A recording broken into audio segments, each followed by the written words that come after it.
Very good morning and welcome back to my judgment series. आज हम जो case करने जा रहे हैं श्रेया सिंघल केस, जो मैंने आपको सबसे पहली वीडियो सेडिशन की कराई थी उसमें भी मैंने इस केस को मेंशन किया था। ऑल्दो आज हम फिर इसको डिस्कस करेंगे। This case is all about section 66A of IT act 2000, जिसके अंतर्गत स्टिल ऑल्दो इसको यहां पर अनकॉन्स्टिट्यूशनल डिक्लेयर कर चुका है सुप्रीम कोर्ट, बट अभी भी इसको यूज करके बहुत सारी फॉल्स एफआईआर फाइल हो रही हैं। एंड फाइनली परसों सुप्रीम कोर्ट को कहना पड़ा सरकार को कि जब हम इसको अनकॉन्स्टिट्यूशनल डिक्लेयर कर चुके हैं तो अभी भी हमारी जो सिक्योरिटी कंपनीज हैं, जो हमारी सिक्योरिटी एजेंसीज हैं, वो अभी भी इसका यूज करके एफआईआर क्यों काट रही हैं। बिकॉज अभी तक सरकार ने इसे लेजिस्लेशन में अमेंड नहीं करा है, चेंज नहीं करा है, ऑल्दो सुप्रीम कोर्ट इसको अल्ट्रा वायर अनकॉन्स्टिट्यूशनल डिक्लेयर कर चुका है। जो श्रेया सिंघल एक यहाँ पर लॉयर थी कुल 21 साल की, जिन्होंने ये केस लेकर गई, but this case is about two girls of Maharashtra. जब ठाकरे जी की फैमिली में डेथ होती है, बंद लग जाता है, तो वो अपने फेसबुक पे एक पोस्ट डालती हैं एंड कहती हैं कि डेथ के कारण आप महाराष्ट्र को बंद नहीं कर सकते हैं। एंड ये चीज देखते ही उन्हें सेक्शन 66A के अंतर्गत गिरफ्तार कर लिया जाता है। एंड उसके बाद श्रेया सिंघल इस केस को बहुत सारी यहाँ पर पिटीशन गई थी, सभी पिटीशंस को इकट्ठा करा गया। फाइनली श्रेया सिंघल केस में जजमेंट आई और कहा गया सेक्शन 66A जो है वो अनकॉन्स्टिट्यूशनल है। It is directly breaching the article 19 clause 1 clause A freedom of expression, जो हमने रोमन थापर केस में भी किया था, रोमेश थापर केस में भी किया था। सो यहाँ पर फाइनली इसको अनकॉन्स्टिट्यूशनल डिक्लेयर किया गया। इसके साथ दो और भी थी, 69A and 79। 69A intermediaries like blogging sites, Twitter, Facebook, जो भी न्यूज में चल रहा था, जिसमें यहां पर इसको इन दोनों को इंट्रा वायर रखा गया है। यहां पर कोर्ट ने कहा है कि ओके, हम डायरेक्टली वन ऑन वन नहीं कहेंगे, बट बीच की जो साइट है, मान लो ट्विटर ने कुछ ऐसा पोस्ट डाला तो हम ट्विटर को बोल सकते हैं कि आप इसे डिलीट कर दीजिए। एंड 79 था जो इसको रेगुलेट कर रहा था। तो इन दोनों सेक्शंस को यहां पर कोर्ट ने कहा कि इनको रहने दीजिए, सेक्शन 66A को स्क्रैप कर दीजिए। So let's start. अब पहले तो सबसे बड़ी प्रॉब्लम क्या आई थी जो सेक्शन 66A में है कि जो आप लिख रहे हो फ्रीडम ऑफ एक्सप्रेशन से, उनकी डेफिनेशन ही नहीं पता थी अभी तक क्लियरली कि वो क्या है। उनकी interpretation case to case differ कर रही थी। So it was basically introduced in 2008, the amendment to the IT act 2000। It gave the government power to arrest करने की पावर और imprison an individual for allegedly offensive and menacing online post and pass without discussion in the parliament. अब यहां पर सबसे बड़ा सवाल ये उठ रहा था कि आप जब भी गवर्नमेंट की क्रिटिसिज्म कर रहे थे तो उसको भी सेक्शन 66A में काउंट कर कर आपको डायरेक्टली गिरफ्तार करा जा रहा था। प्लस यहां पर लास्ट में सुप्रीम कोर्ट ने यह कहा भी कि डेमोक्रेसी तभी चल पाएगी जब इसमें हेल्दी पब्लिक क्रिटिसिज्म होंगे। हाँ, अगर आप अपने नेशनल सिक्योरिटी एजेंसीज के अगेंस्ट जाते हैं, आप नेशनल इंटरेस्ट के अगेंस्ट जाते हैं, तब आप कह सकते हैं कि आपने कुछ ऑफेंसिव लिखा है, जो आपको सेडिशन की तरफ, जो आप चार लोगों को भड़का रहे हैं, लड़ाई हो रही है, तब आपको सेडिशन के चार्जेस पे उठाया जा सकता है। अदरवाइज आपका जो है article 19 freedom of speech and expression वो वायलेट हो रहा है। तो 66A पावर दे रही थी पुलिस को to make arrest over what policeman in terms of their subjective discretion, यहां पर डिस्क्रिशन पावर दे रही थी। And could constitute an offensive of menacing for the purpose of causing annoyance and inconvenience, किसी के लिए annoyance और inconvenience क्रिएट करने के लिए यहां पर बार बार इसका यूज करा जा रहा था। It prescribed the punishment for sending messages through a computer or any communication device like a mobile phone, tablet, and a conviction could fetch a maximum of 3 years jail। यहां पर 3 साल की जेल इन्होंने कर रखी थी इसके अंदर, बट कुछ भी डेफिनेशन यहां पर क्लियर नहीं थी। ओके, ग्राउंड्स क्या थे इसको चैलेंज करने के? What were the grounds? The objective behind this was to prevent the misuse of IT particularly through the social media. अभी फाइनली आपने देखा होगा आईटी रूल्स भी आए हैं नए वाले, इसके लिए हम अलग से एक वीडियो बनाएंगे। सो यहाँ पर सरकार ने कहा कि हम सोशल मीडिया जो इसका एकदम से बहुत यूज हो गया है उसको रेगुलेट करने के लिए हम सेक्शन डाल रहे हैं। द पिटिशनर सेड दैट कि जो इसके पैरामीटर्स हैं बहुत वाइड हैं, which allowed whims and fancies, अपने ऊपर लॉ इन्फोर्समेंट एजेंसीज अपने whims and fancies पर इसे इंटरप्रेट कर रही हैं एंड खुद ही वो क्या कर रही हैं, यहाँ पर उठाकर जेल में डाल रही हैं। And most of the terms are not specifically defined. किसी को पता ही नहीं है जो सेक्शन 6A के अंदर टर्म्स हैं वो डिफाइन किस वे में करी गई हैं। तो ऑब्वियसली लॉ इन्फोर्समेंट एजेंसीज अपने विम्स एंड फेंसेस के बेस पर किसी को भी उठा रही थी। So the law was a potential tool to gag legitimate free speech online and to curtail freedom of speech and expression guaranteed under Article 19 Clause 1 Clause A। तो इसको डायरेक्टली यहाँ पर curtail कर रही थी एंड कहा going far beyond the ambit of reasonable restriction। Okay, reasonable restriction आपने लगा रखा है कि कुछ भी नेशनल सिक्योरिटी के अगेंस्ट ना जाओ, बट ये चीजें तो इसको भी पार कर रही थी। तो यहाँ पर विम्स एंड फेंसेस को रोकने के लिए फाइनली श्रेया सिंघल जी ने यहाँ पर केस को पिटीशन को डाला कोर्ट में article 32 right to constitutional remedies को यूज कर। अब इसकी थोड़ी हिस्ट्री के ऊपर मैं लेके जाता हूँ कि ये स्टार्ट कैसे हुआ। 2012 में मुंबई पुलिस ने 2 लड़कियों को गिरफ्तार करा, शाहीन दादा एंड रीनू ढांडा एंड रीनू। अब इन्होंने क्या करा था, इन्होंने एक फेसबुक पे पोस्ट डाला था against a bandh impose in the wake of Shiv Sena founder Bal Thackeray जी की डेथ हुई थी। उसके कारण पूरा मुंबई बंद कर दिया गया। इन्होंने कहा कि डेथ ही तो हुई है, डेथ के कारण आपको बंद क्यों करना पड़ रहा है। इसलिए the girls were release by the police but apprehension of them was widely criticised across the country. Although बाद में लड़कियों को छोड़ दिया गया, बट यहाँ पर सेक्शन 66A का यूज करा गया। It was voiced by many activists that police has exploited its power by section 66A, which prescribed the punishment for sending obnoxious text or messages through communication services and curtail the fundamental right under Article 19(1)A, freedom of speech and expression को directly यहाँ पर curtail करा जा रहा है। So the offence prescribed under section 66A comes under the purview of cognizable offence, which allows police officer to apprehend and investigation a case without a warrant। Without warrant यहाँ पे cognizable offence कर दिया गया है। That means without warrant यहाँ पर police officers उसे investigate कर सकते हैं और एप्रीहेंड कर सकते हैं।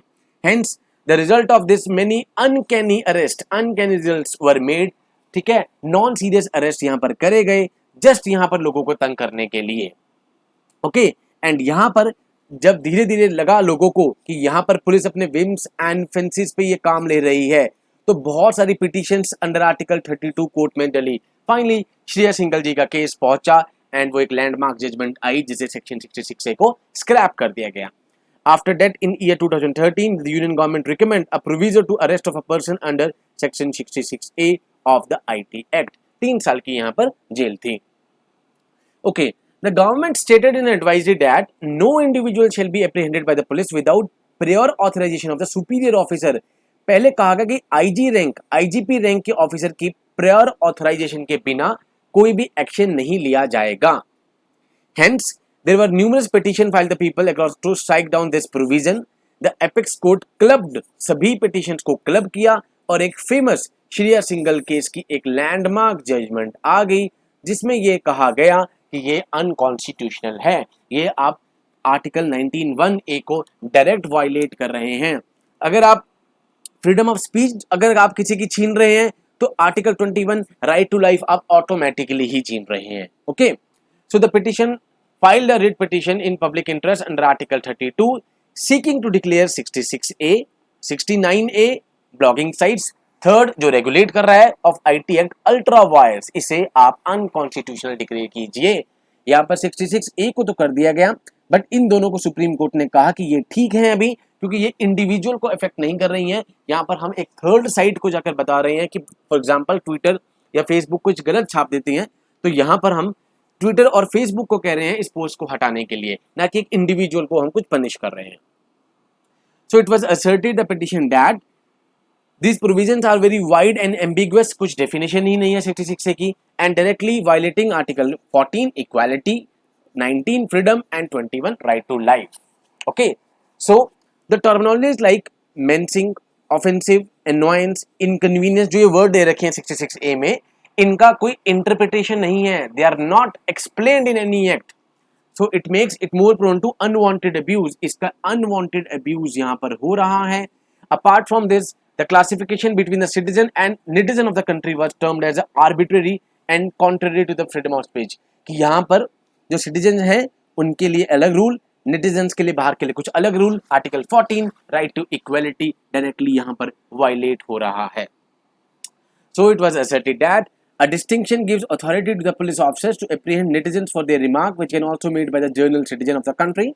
Such classification directly violating Article 14, and it is arbitrary in nature. It is unjust in nature.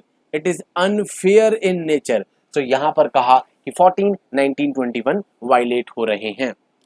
Petitioner ने यहाँ पर क्या कहा? फर्स्ट पॉइंट, पिटिशनर ने फर्स्ट पॉइंट यहाँ पर ये कहा that this section waive of the right to freedom of speech under article 19(1), 19(2) साफ साफ बोल दिया यहाँ पर कि freedom of speech and expression को डायरेक्टली छीन रहे हैं. एंड सेकंड कहा गया the act of causing displeasure, exertions and vexation are out of the ambit of this. ये जो आप यहाँ पर किसी को तंग कर रहे हैं वो आर्टिकल 19 क्लॉज 2 से प्रीव्यू से बाहर है. Third point, section 66 was also contended to be ambiguous as it does not describe various terms. यहाँ पर सारी की सारी टर्म्स वेग हैं, बड़ी वाइड इंटरप्रिटेशन है, कोई ढंग से समझाया ही नहीं हुआ है. सो यहाँ पर थर्ड पॉइंट ये रखा गया. फोर्थ ये रखा गया there is no intelligible differentia in the classification of charging only netizens under section 66A, hence it is vague and discriminatory in nature. ये quite obvious है, आप बिल्कुल यहाँ पर डिस्क्रिमिनेशन कर रहे हैं आर्टिकल 14 इक्वालिटी को. फाइनली इन सभी चीजों को सुना कोर्ट ने एंड एक बेंच बैठा यहाँ पर, एंड बेंच में जस्टिस चिमलाश्वर एंड नरीमन यहाँ पर बैठे जिन्होंने रूल कहा सेक्शन 66A अनकॉन्स्टिट्यूशनल है. एंड क्योंकि ये आर्टिकल 19(1)A, 19(2) फंडामेंटल राइट को वायलेट कर रही है, इसलिए ये अनकॉन्स्टिट्यूशनल है. Second, article 19(1) clause A gives freedom right to speech and expression where 92 accords the state the power to impose reasonable restriction. आप रीजनेबल रिस्ट्रिक्शन से भी बाहर जा रहे हैं, बिकॉज ये रीजनेबल रिस्ट्रिक्शन में सेफ नहीं है. रीजनेबल रिस्ट्रिक्शन में है कि अगर आप कुछ ऐसा लिख रहे हैं जिससे कि एक लड़ाई भड़काऊ भाषण दे रहे हैं जिससे कि कुछ लड़ाई होने के चांसेस हो सकते हैं वहां पर, then you can book under the sedition. But ये कि सेक्शन 66A है, इसे आप रीजनेबल रिस्ट्रिक्शन में नहीं डाल सकते हैं और ना ही इसे डाला गया है. So this judgment decision was a landmark judicial pushback against the state encroachment on the freedom of speech. Plus सबसे मेन पॉइंट नरीमन जी ने यहाँ पर कहा कि अगर एक हेल्दी डेमोक्रेसी चलाना चाहते हो तो आपको इसका पब्लिक क्रिटिसिज्म झेलना पड़ेगा. पब्लिक क्रिटिसिज्म होना या सरकार से डिसेंट अलग व्यू रखना, इट डज नॉट मीन कि आप सेक्शन 66A के अंतर्गत जेल में जाएंगे. सेम सेडिशन में कहा था मैंने आपको, सेडिशन की आप मेरी वीडियो देख सकते हैं कि अगर जब तक आपकी स्पीच से कुछ भड़काऊ नहीं हो रहा, कोई वेपन उठा रहा है, कोई लड़ाई हो रही है, तब तक आप उससे पहले आप उसे सेडिशन के चार्जेस में भी नहीं ला सकते हैं. सो 66A is cast so widely that virtually any opinion on subject would be covered by it, and if it is to withstand the test of constitutionality, the chilling effect on free speech will be total. Okay, तो यहाँ पर कहा गया कि speech जो है freedom of speech पे totally effect होगा. प्लस यहां पर बेंच ने यह कहा कि 79 which says that intermediary shall not be held legally or otherwise liable for any third party information or communication link made available hosted on its platform. So यहां पर 69A को और 79 को कहा गया कि that they can be remain in force with certain restriction. ये रह सकती हैं. 69A कहता है कि जो ब्लॉगिंग साइट्स हैं, माइक्रो ब्लॉगिंग साइट, ट्विटर हो गया, फेसबुक हो गया, अगर वो कुछ ऐसा पोस्ट वहां पर होता है तो हम उन साइट्स को बोल सकते हैं कि आप इसे हटा दीजिए. यहाँ पर हम इंडिविजुअल के ऊपर नहीं आ रहे हैं. एंड 79 इसको रेगुलेट करता है. सो 69A provides power to issue directions to block public access of any information through any computer resources. 79 provides for exemption from liability of intermediary in certain cases. कुछ केसेस में एग्जेम्पशन मिल सकता है. तो सरकार ने कहा कि 69A को और 79 को बीच से ना हटाया जाए. इन्हें इंट्रावायर मैंने पहले भी वर्ड कहा था, कॉन्स्टिट्यूशनल स्टेटस रखा है इनको. प्लस 66A को यहाँ पर हटा दिया गया और कहा ये बिल्कुल अनकॉन्स्टिट्यूशनल है. So this is all from my side in a Shreya Singhal case.